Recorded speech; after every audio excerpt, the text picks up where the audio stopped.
Сегодня в нашей студии необычный гость – артист оркестра русских народных инструментов Курдюков Евгений Николаевич. Доброе утро, как вы к нам добрались? Доброе утро, добрался без происшествий, хорошо.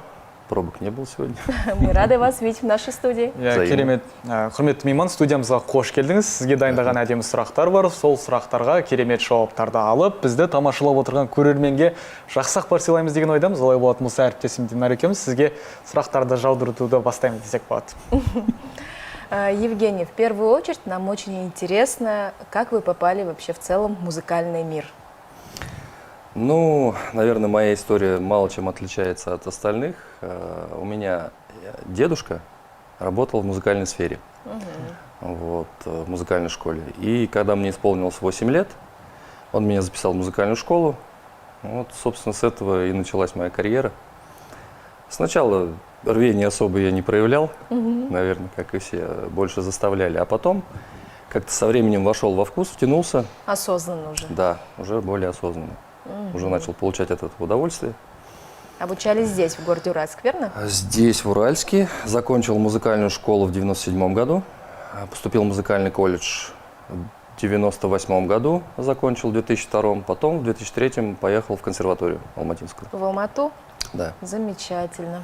Керемет. Жалпы қазақта алма ағашынан әрі түспейді дейтін тәмсіл бар екені белгілі. Жалпы атаңыздың сізді осы өнерге баулығаны белгілі бір үлесі бар екені белгілі. Жалпы осы басқа да көптеген аспаптар бар екені белгілі. Неге баян?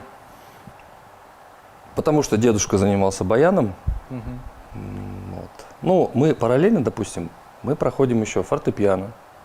Это дополнительный инструмент у нас называется. В колледже я занимался на балалайке тоже, у нас дополнительный инструмент. То есть навык есть? Навык есть, да. Ну, на гитаре немножечко. Так. Былайша айтқанда, баян, фортепиано, гитара, балалайка тағы да қандай аспаптар бар? В принципе, больше никаким не владею. Аккордеон. Аккордеон немножко владею, потому что там левая рука, она идентична с баяном, а правая, она идентична с фортепиано. Вот. Аккордеоном немножечко владею, да, тоже.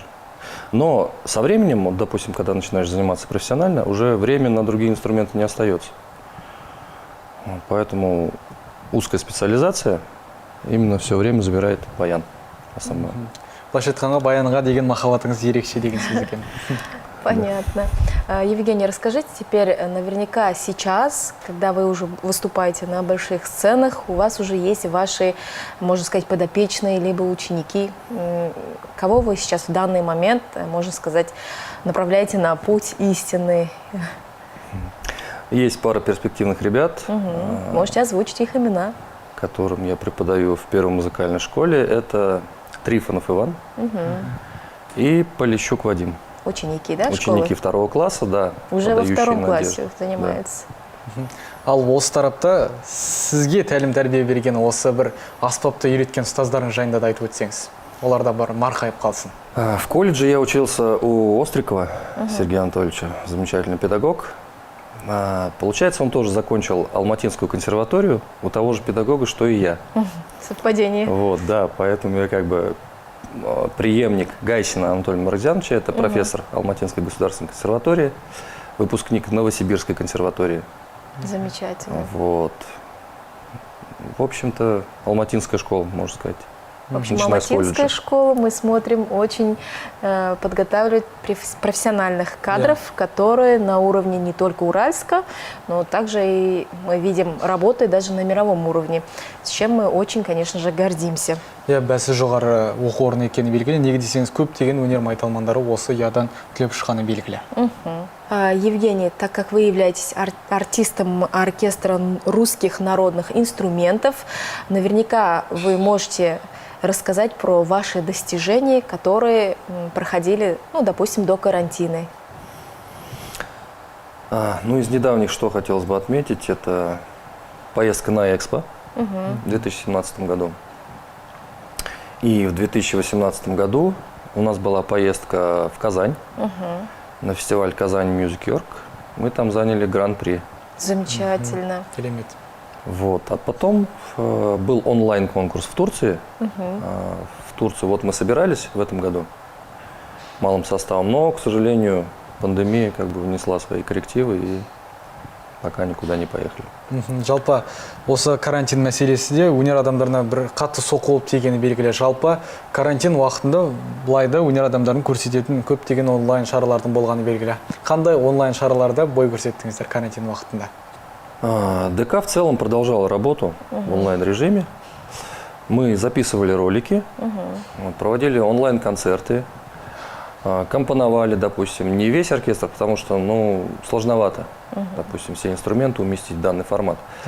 Занимались по группам, 3-4 человека, какие-то известные произведения переигрывали, перепевали там, вот в таком ключе. И раза 2-3, наверное, у нас был концерт, именно с участием нашего оркестра, онлайн. Была запись юбилею Абая посвященная, вот не так давно. Ну, планов, конечно, множество еще. Надеюсь, скоро пандемия закончится, и мы дальше будем в обычном формате продолжать свою работу. Керемет.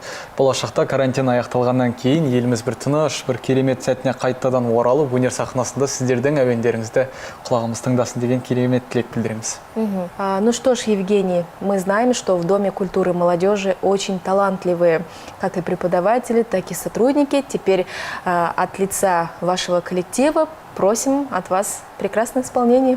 Произведение французского композитора Ришар Гальяна, он наш современник. Вот, называется «Песня Джо». Замечательно. Ждем.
Керемет. Великолепное искусное исполнение. Динара, құдды бір Парижге барып келгенде күй кешіп отырмыз. Сізге Как үлкен будто, алғысымызды да, білдіреміз. мы побывали в Париже, в этих узких закоулочках именно Парижа. Керемет өнеріңіз істей берсін деген тілек айтамыз. Алдағы уақытта да үздік шәкірттерді дайындап, осы өнер шыңында жүреді деген ойдамыз. Сонымен қатар енді алдағы жоспарларыңызға кезек берсек. Алда қандай ойларыңыз бар, қандай жобаларыңыз бар деген?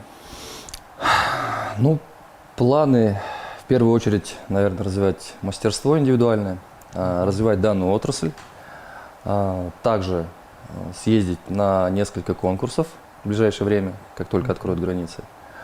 Ну и готовить учеников по возможности, достойную замену. Керемет. Әрбір ісіңізге сәттіліктер тілейміз. Біздің студиямызда тағы да жақсы жаңалықтармен қонақта болады деген ойдамыз. Да, Евгений, очень замечательно. Мы вам желаем только успехов. И от лица наших телезрителей, от нашего лица мы просим от вас теплые пожелания. Ну, желаю в первую очередь телезрителям здоровья, терпения преодолеть карантин, вот, вместе Мы все преодолеем, у нас все получится. Берегите себя и своих близких.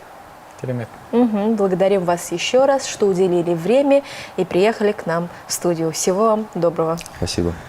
Алтын уақытыңызды бөліп студиямызға келгеніңізге үлкен алғысымыз білдіреміз. Алдағы әрбір ісіңізге сәттіліктер тілейміз. Бүгінгі күніңіз сәтті, қуанышты күндеріңіз көп болсын деген тілек айтамыз.